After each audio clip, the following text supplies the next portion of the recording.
Kellen and Zach were both in primary school when Scotland's future was last tested in a referendum. You guys are never going to agree, are you? Now they're young activists with divided identities, opposing views in a country once again pondering the path ahead. Obviously we will disagree, however it's something that is now made abundantly clear that our nation is now no longer a nation of equals and is no longer voluntary. After the next general election, if we see another decisive SNP majority, it's possible, but I think in the short term, definitely, there will be no referendum and we should respect the result of 2014. That was when David Cameron and Alex Salmond agreed to a legally binding referendum when Scotland eventually rejected independence. But politics here has been arguably paralysed over the constitutional debate ever since. Nicola Sturgeon saying Brexit led to broken promises and her election wins the argument to hold a second vote. This time Westminster says no, and Supreme Court judges were asked to determine whether Holyrood can plough on without Downing Street's permission.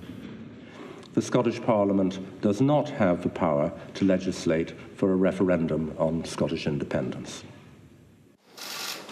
And now a disappointed First Minister triggers Plan B, using the next general election as a de facto referendum. On the question, though, people worry that we don't get 50%. If we can't win 50% of the Scottish population's support for independence, we can't be independent. This is a massive gamble. This is a huge risk, isn't it?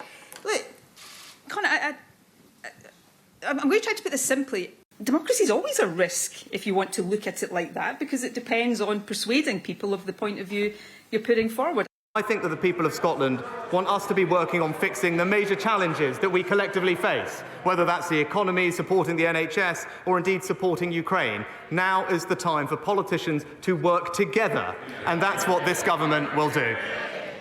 Dundee is a city that overwhelmingly voted yes last time around.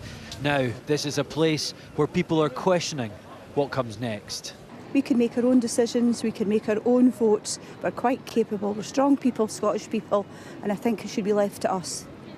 Very angry, to be honest with you. I thought I lived in a democracy.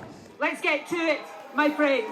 Let's win our independence and let's build the Scotland we know is possible. Thank you all very much indeed.